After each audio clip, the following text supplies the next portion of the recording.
Welcome back to another Ball Talk episode. Man, week one of the NFL was crazy, y'all. I don't know if y'all watched all the games, and we're going to go over all the stuff that had happened. It was a wild week, whether you are just a watcher or you participated in fantasy. I know a lot of fantasy people, including myself, kind of got fucked over. So it was very unfortunate. So many storylines and just crazy, wild stories. And the first one up we have our first game of the season was the Eagles versus the Cowboys. This was actually a good game. The Eagles offensively just didn't look that good this game.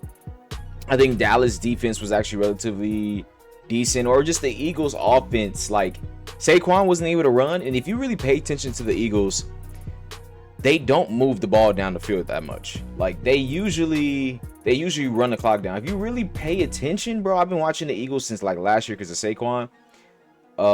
They take like 7 to 8 minutes per possession, damn near, every time they get the ball. Unless if they're not scoring quick, they'll run that clock fucking down. And I know that because I always bet on like Jalen Hurts under yards or under pass attempts, because one, Jalen Hurts doesn't throw the ball down the field. He does not throw the ball down the field. He has AJ Brown and Devontae Smith on his side, out there, and he just don't. No, I think AJ Brown in this game had 1 target. Now that means in week 2 he's probably gonna have more targets than that and more receptions. He might just have a touchdown, but he really does like little nickel dime passes, throwing it to Goddard and all that stuff, and then Saquon handing the ball off. Like that's pretty much what they do. And their offense is pretty stagnant because of that. I do believe they need another wide receiver out there. Dawson or Dotson, whatever his name is, he had that one big catch, but for the most part, everybody else was just pretty mid. And you can blame Jalen Hurts for that. Now, Jalen Hurts was running the hell out of that ball, though. That's what he was doing. He was running the ball. He had 2 touchdowns, 62 yards on the run with 14 carries. Damn near had as many carries as Saquon, which is kind of crazy. So, yeah, Saquon didn't have his best game either. Only 60 yards for 18 carries. And it kind of hurt me because I have him in my fantasy football league, and I needed him to have more points. I mean, he's not the reason I lost this week, but it did cost me. Dallas's running game actually was good this year. I was surprised. I was very surprised. I was thinking that they were going to have to pass the ball a lot more because they didn't have no running backs, and I did not know that they picked up Javonte Williams. And bro was out there running the ball. Now, he only had 54 yards over 15 carries, but he had 2 touchdowns, and every time he was running the ball, he was getting like 4 yards a game, which is really good because if you combine that with how CD was playing in that game, who had 7 receptions and 110 yards, they was going kind of crazy. Now, CD has some big drops in the 4th quarter, though. He has some humongous, like I'm talking right, the ball fell right in the man's hands, and he just, I don't even know what he did, but he dropped the ball. And they cost him the game because they actually had a chance to win or at least tie the game up at the end of it. And because of what CD did, sorry for the yawn, but because of CD dropping the ball, it cost him the game.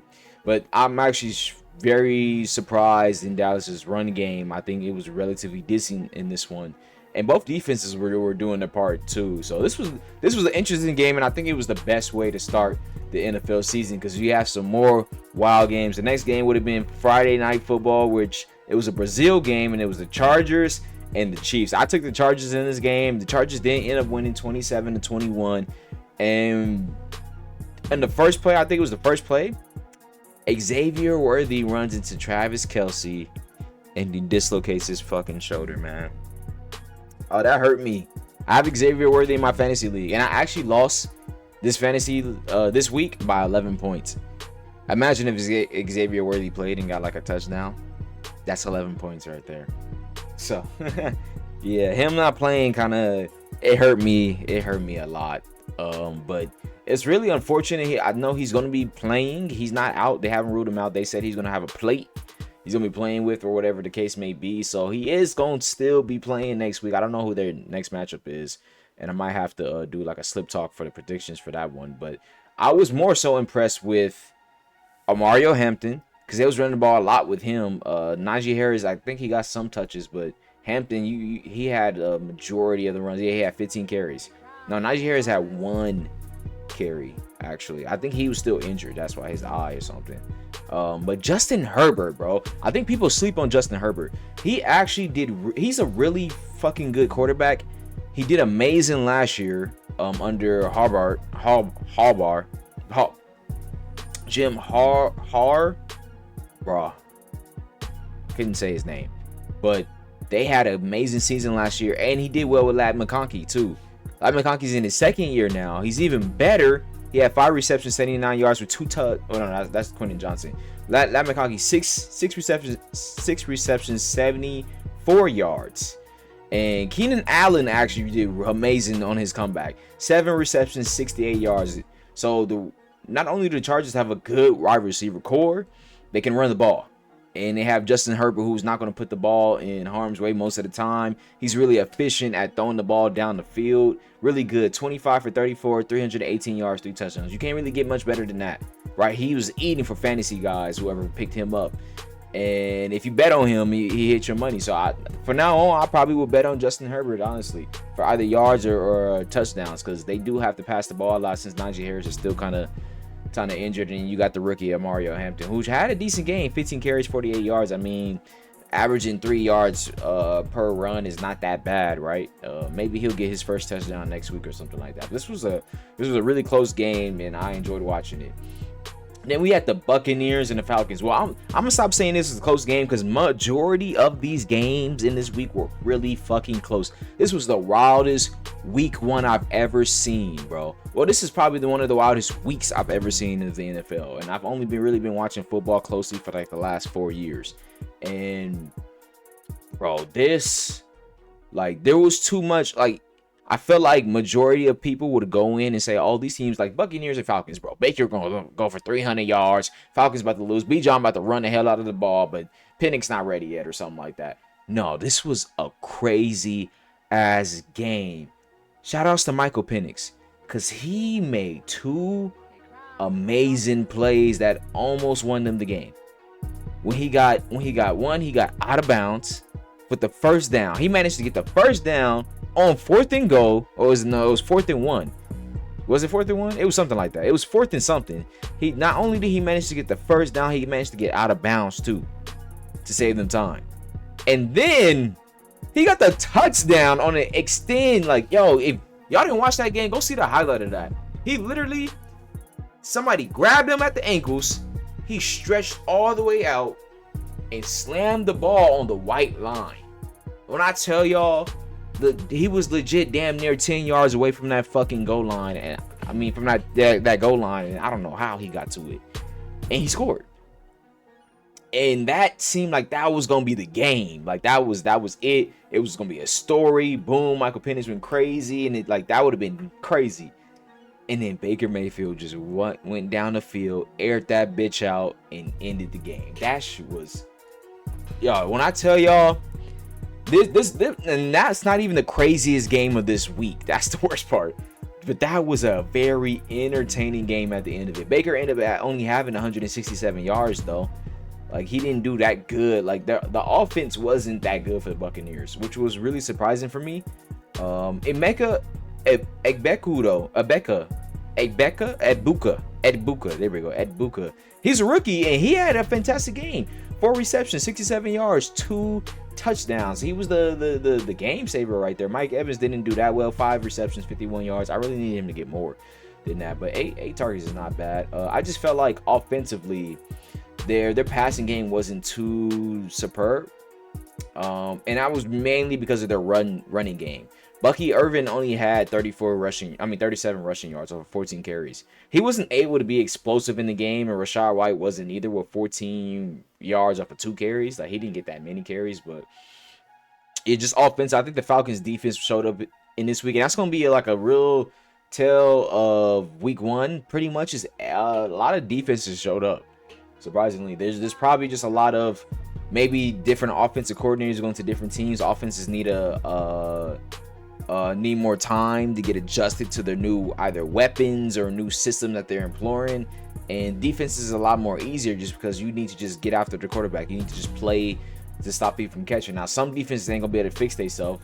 I think Philly's defense, as far as the cornerback situation goes, the safeties were really bad because CD was just cooking all of them, right? So. But that Tampa Falcons was a crazy game. Then you have another close game, the Bengals and the Browns. This shouldn't have been close at all, at least from a statistical standpoint. But You have this dude, this old man, Joe Flacco, going out there and throwing for 290 yards. He had 2 interceptions, by the way, but he still had 1 touchdown, and they almost won the game. He went clutch for them at the end. I think that the last couple of plays he got sacked, and that's what cost him the game, where somebody had a drop or something like that, if I remember correctly. But the Browns almost won this game off of Flacco just going out there and being a demon, essentially. Like, he was just going out there and he was finding his receivers, and for some reason they look relatively good. Now, I think this is gonna boost a point for their offensive coordinator to work, because what's gonna happen is they're gonna still be losing games. Flacco's gonna make that offense look relatively decent, and then when the backup, what's his name, the one that got the starting position or the second position over Shador, I can't think of his name right now. Oh, Dylan Gabriel.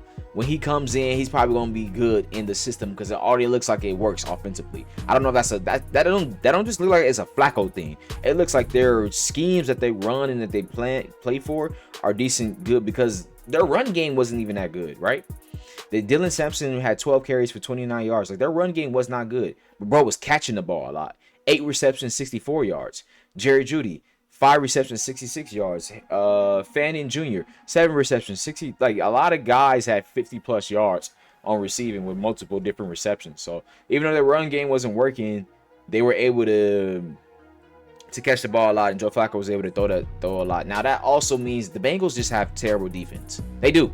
We seen it in the preseason when they were getting beat by the secondary unit of the Eagles, and it's prevalent right now in week 1. Now, they can get better, but their offense also wasn't that good, because Joe Burrow only had 113 yards, and Jamar Chase just seemed like he wasn't even there, honestly. Now, that's not a him thing. He had the most targets in the game. Well, he tied with Noah Fant. It's just offensively, they don't seem to be that good. Now, they won week 1, but this is the same Bengals like every season. How they start, they do a slow start, where they usually go on like a 5-game losing streak, and they just look bad. They won this game, but they still look bad. They look awful. They look awful. Like, it's just not. It's something's not clicking there. It's not working, and I don't know what they need to do to change that up. But we'll see week 2 when they go up against a more competitive team. I'm more interested in seeing that, to see if they can actually pull up, because that's when I think they play their best. Their defense ain't gonna work, but their offense should click at some point. Speaking of an offense that should click, but is not clicking at all, the Miami Dolphins. Oh man, they are the worst team. They have to be the worst team in the league right now. They fucking suck. And honestly, I think they should move on from Tua. I've been saying this since last year. Tua is bad. Now, that's not to say like he can't be a quarterback. Well, maybe so. If you don't even know how to get tackled correctly, to not hit your head on the ground and get a concussion every single time you get hit, then at this point maybe you just don't know how to be efficient enough. Tua can't stop from putting the ball in harm's way. I think he had 3 interceptions that game. Let me check. He had 2. He threw for 114, 1 touchdown. I mean, that's really whatever. Achane was your number 1 receiver. No, not Achane. Achane had that was rushing yards. Tyreek had 40 yards. But Tua, I just don't believe in him as a quarterback for the Dolphins. And I honestly think they should blow this whole team up. It doesn't work. You traded away one of your best players. Jonnu Smith was really good for them. I don't know why the fuck they gave him up at all. He was actually Tua's favorite target. If you really look at how the second half of the season went for them last year, Jonnu Smith was getting a lot of them fucking targets. He was getting almost 8, 7, 6 a game. And he was right there open in the middle. Like, when you got Waddle, you got Tyreek Hill, they're the big focus of the offense and how the defense plays against them. So having your tight end right there to be like, well, Jonnu Smith was like 6'6" or something like that. I don't know. He probably not that tall, but he looked tall as hell out there playing next to them. And just Tua was able to farm him right there, him and Achane. Like, it worked perfectly for him. I don't know why they got rid of him. But the Colts, Daniel Jones actually looked good here. Now, the Colts defense, for the most part, is the reason why he was able to look good. But he still threw for 272 yards, only had 7 incompletions, going 22 for 29 and 1 touchdown. And their run game looked good again. I mean, Jonathan Taylor, he didn't put up the same numbers like last year, like almost averaging 90 something. a game, but he had 18 carries, 71 yards here, and it was a pretty good game from the Colts. I don't know what to take too much from this game because I think the Dolphins are just completely trash, and there wasn't much positive. Except the Colts got to win. I believe this is their first time they scored on every possession too, which was kind of crazy. The fact that every time they got the ball, it was either a field goal or a touchdown. It's insane. It's insane. Next up is the Jaguars and the Panthers. This is a relatively boring game. I watched some of it just to see how Travis Hunter would do. For the foreseeable future, it seems like he's going to be playing at the wide receiver position, which is not bad at all. I think giving him a couple of snaps on defense is cool, but they mainly need him as a wide receiver. And I was saying that about Travis, but prior to him getting drafted, was just that whatever team that was drafting him, they probably need a wide receiver, and that's what they should take him for. Because having a corner is cool and all, but there's no generational corner. When have you ever heard of a generational corner? Like, that just doesn't exist. Now, he can play on both sides, which makes him generational, but his scoring is going to be good for them because then they need another weapon next to Brian Thomas Jr. Now, the run game is interesting. I really thought Bigsby was going to have a good season because of how he did last year. But I guess Travis Etienne just took off. He was kind of mid last year, which was weird to me. Or am I tripping? Was Bigsby the one that was... I'm pretty sure Etienne was the one that was mid last year. Didn't have a good season. And he exploded in this game. 16 carries, 143 yards. He had one rush for like 70 yards, I think. So that was where most of his carries came from. For the most part, their offense looks to be kind of dynamic. I got to see them against a better defensive team because the Panthers aren't that good of a team. Bryce Young wasn't able to really do much in this game. I mean, he had 1-154, so he looks good, but he just needs help. He definitely needs help. Now, they're a young squad. I don't see, like, the Panthers will probably be next to the Dolphins this year. I think they'll be slightly better than the Dolphins, but the Panthers will probably be like the third or fourth worst team this season to come out. And Travis didn't have a bad game either. He had 6 receptions, 33 yards, 8 targets. And he got cooked on the one. I don't know how many defensive snaps he had in total, but I remember one he had where he got cooked by it wasn't really cooked. It was by the rookie for the Panthers, McMillan. He ran a short route. That wasn't really cooked. He just ran a short route. Like, you have to, with routes like that, you have to anticipate that that's going to happen. And that's the only way you can get a stop on that. Now, dude instantly got a first down on Travis on his first snap, but he's gonna be fine. He's gonna be fine. It's gonna be interesting to see later on into the how he progresses into the season. Then you have Raiders and the Patriots. Didn't see much of this game. I thought it was relatively kind of boring. I didn't really care too much about what's gonna happen between the Raiders. I think I even took a nap. This is right before I needed to go to work, so I might have took a nap during this game. Raiders end up winning 20-13 to the Patriots. Geno Smith in his first game, 362 yards is a lot. I think Jacoby Myers is nice. Now, Brock Bowers, we already know is him, but Jacoby Myers is fucking nice. Like, every time I looked up, bro was going, catching the ball, had like 15 yards, 20, like, he ended the game with 8 receptions, 97 yards. So he was clearly the number one guy for the team. 10 targets. Brock Bowers is up there with 8 targets as well. 103 yards on 5 receptions, though. That's because his run after catch was amazing in that game. And Ashton Jeanty in his first game wasn't particularly that good. He got his first touchdown, but in 19 carries, he had 38 yards. So I think he's still working to see how he can run effectively in this offense. And it's the NFL. It's different than college, man. It's a lot different. A lot of players are learning that. But yeah, Raiders and Patriots, man. It was an interesting game. Cardinals and Saints. This was a crazy game because of how it ended. I hate watching the Cardinals play because I hate watching Kyler Murray play. He's so twitchy. Like, Kyler Murray, this is what he does. He says hike, he looks up, he goes, and then he just runs. Give him 3 seconds. If he's not handing that ball off, he's fucking running. Like, he doesn't. I hate watching him play. And I hate betting on anybody that's on his team receiving wise because he doesn't throw them the ball like that, man. He don't get his guys the ball. Like, okay, Marvin Harrison Jr. has 71 yards. Trey McBride has 61 yards. Y'all want to hear the rest? And actually, it doesn't even matter because nobody after that had more than 10 yards. Marvin Harrison Jr. had 5 receptions, 71 yards. Trey McBride had 6 receptions, 61 yards. Trey McBride had 9 targets, which I'm not mad about. Trey McBride is on my fantasy team. I'm very fucking happy if he's getting more targets. and getting receptions. Marvin Harrison Jr., 6 targets. Everybody else on the team had 1 or 4 or 2. Some people had 4. There's 2 people had 4. One person had 2 and the rest had 1, but nobody hit over 10 yards. This is why I hate watching Kyler Murray play. Because he went 21 for 29, but who the fuck are you throwing it to? And he's not moving the ball. He don't throw it to any of his real guys. Like he's not a quarterback that can effectively beat a team with his passing. He can't. And his running isn't even that great. He's just scrambling running.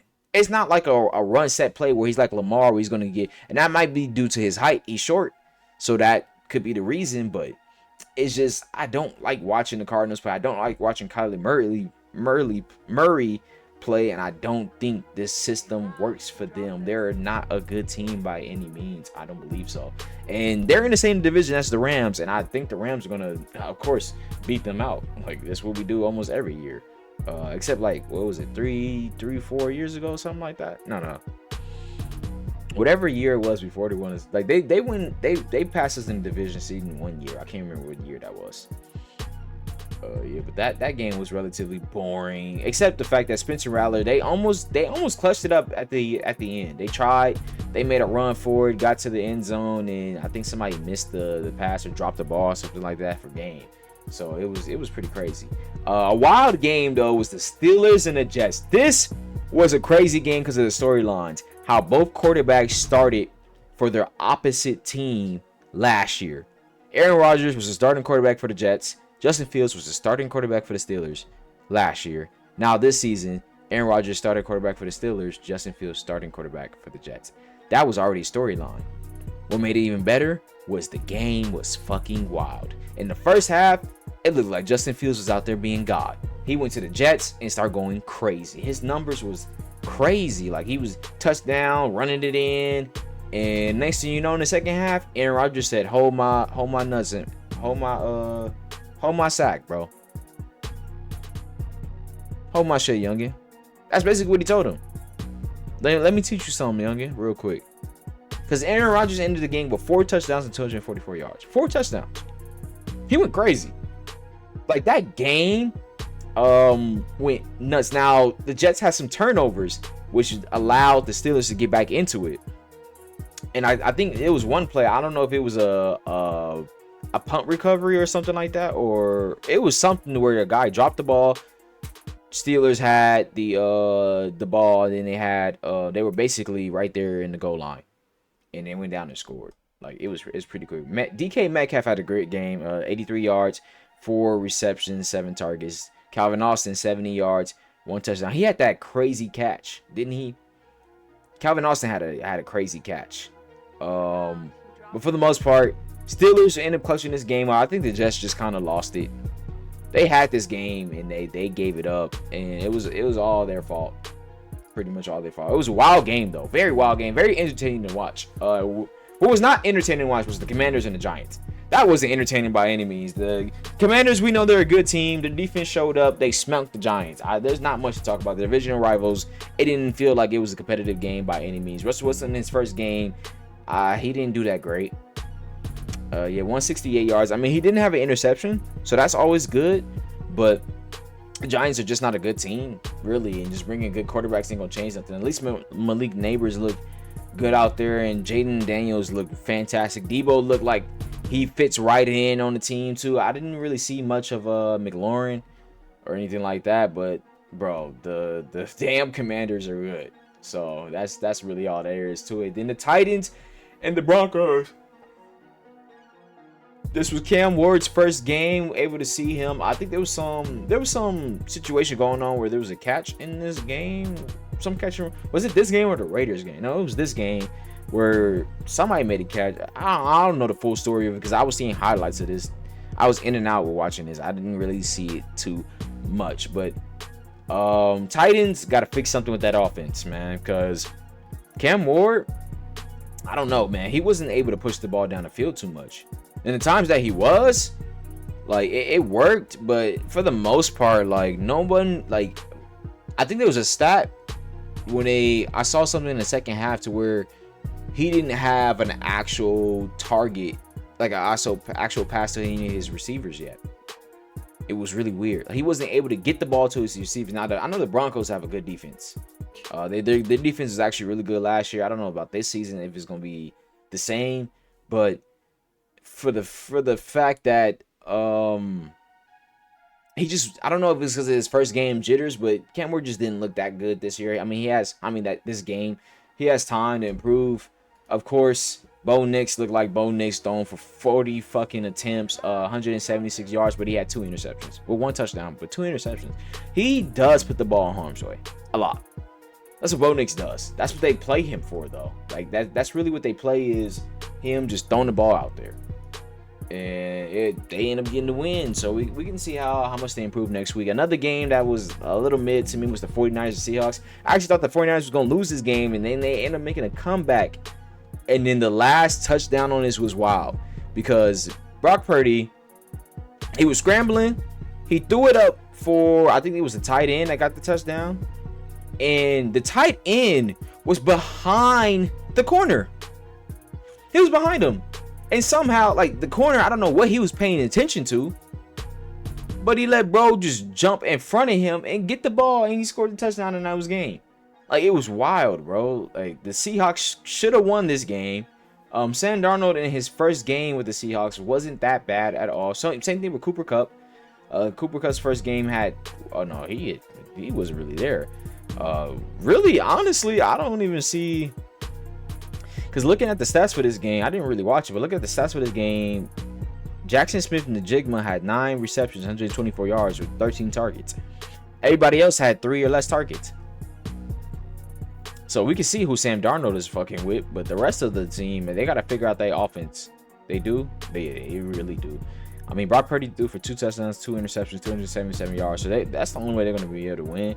Because Christian McCaffrey had 22 carries, only 69 yards. He's had a bad injury bug, man, or injury stint since last year, and I really don't know what's going on with his health at all. They said there were reports about him having a hamstring injury and that he was going to still play, and he didn't look as explosive as he usually is. So we're gonna wait to see if he can get more healthy as time goes by. And the next game, this Packers and Lions game was crazy, because the Packers was shutting they shit down.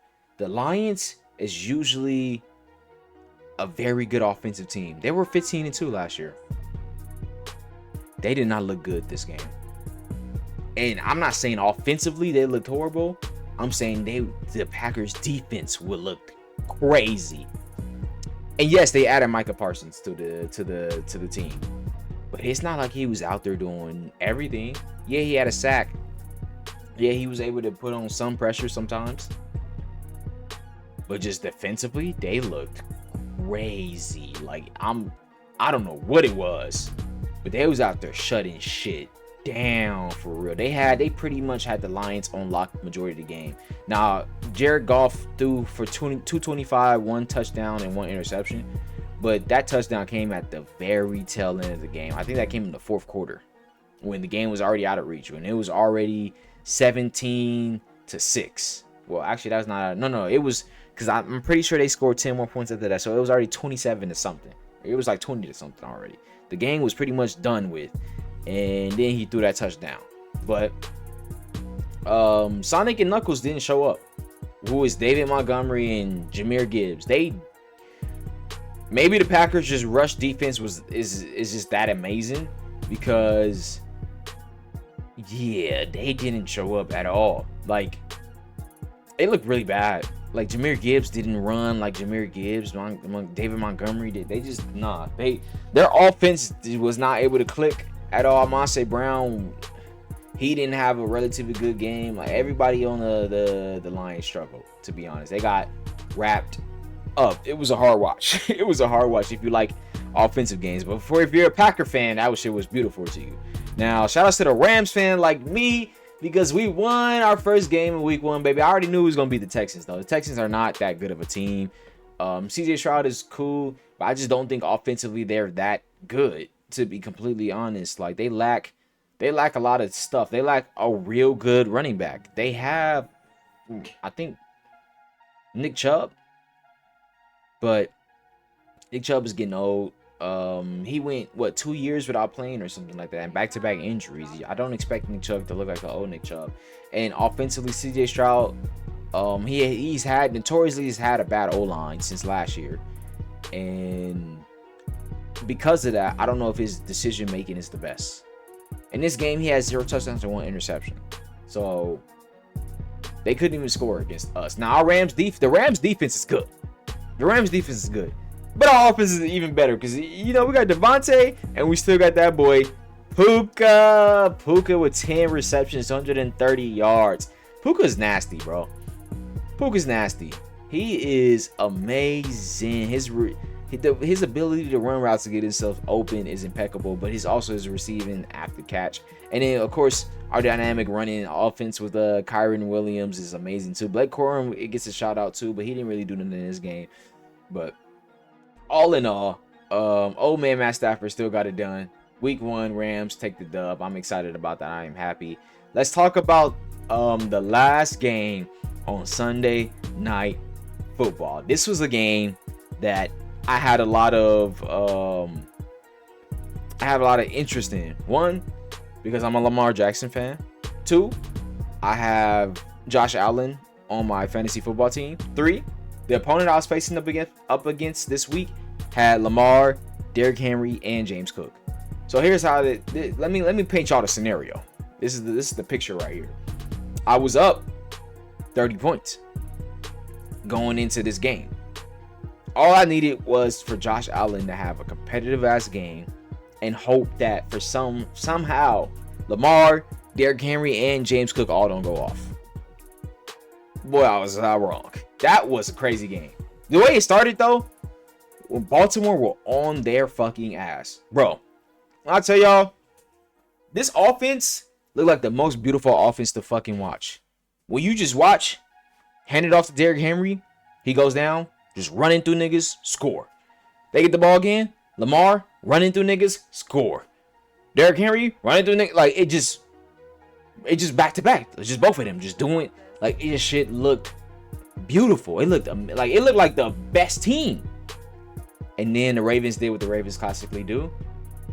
They start to lose full tilt, and they allow teams to get back in the game, and their defense doesn't show up, and they make mistakes on the offensive end. And now you can't blame Lamar for it, because their offensive coordinator, I don't know what the fuck he decided to start making, like the plays he started to start making. But that fourth quarter for the Bills was legendary. Josh Allen put on a fucking show. He did what I needed him to do. The only problem was that James Cook, Lamar, and Derrick Henry all did their thing too. So I ended up losing this week by 11. That's why I said earlier Xavier Worthy cost me, because if he just played, I probably would have won. Because Josh Allen ended up dropping 40-something fantasy points for me, which outscored Lamar, and it outscored like 10 points of Derrick Henry's. So I just needed somebody else to help contribute with that. And also I had running back Jerome Ford, and he gave me 1 point this week too. So if I'd have had somebody else if I would have put D-Hop in, I literally had DeAndre Hopkins, who got that crazy one-hand touchdown on my bench, and he ended up giving me 11 on the bench. So fuck, that fucked me too. But this was a crazy game. I had to watch majority of this at work. I actually thought it was over in the first half when it was 20-13. I'm like, nah, they can come back. And then Baltimore started the third quarter scoring. I was like, oh, this shit is done. This shit is done. There ain't nothing. I was literally yelling, Josh Allen, fight back, fight back. I needed him to fight back because I needed my fantasy score to go up. But then the Bills, I didn't see, because I was at work. I couldn't see what was happening and how they was managing to come back. I just remember I turned the game back on, and these motherfuckers got the ball with a chance to win. And then they win. They go down. They score. They get the ball back, and they get in field goal range, because Josh Allen airs that bitch out. They get in field goal range, and they win the game off of a field goal. So the total score ended up being 41-40. That was the most, bro. Like this week, I've already said there's a whole bunch of stories going into this week. I've already talked about it, right? This was the most entertaining game of the week. This was crazy. This was a crazy ass game. I loved every aspect of it. I'm not gonna lie. From a football fan at that. That's it. That was just crazy ass game to watch. I really wish Lamar would have won though, because like I said, I'm a Lamar fan. I want him to win the Super Bowl this year. And in order for them to win, they have to stop letting teams do this to them. This is what they do actually in the playoffs. Because in the regular season, Ravens are disgusting. But in the playoffs, this is actually what they do. They let teams come back on them. And this has happened against the Buffaloes last year.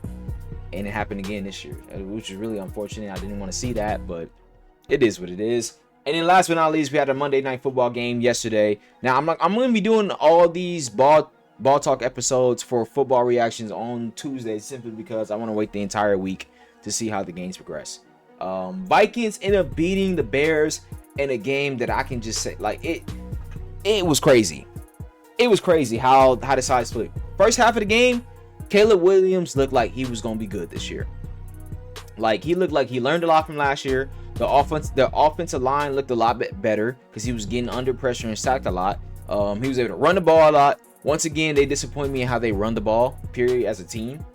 You think you have a guy like DeAndre Swift back there, he'll be able to get more rushing yards. He had 17 carries for 53 rushing yards. I don't think that their rush game is good at all. Like, they don't have a prevalent running game, and it causes Caleb Williams to always have to throw the ball.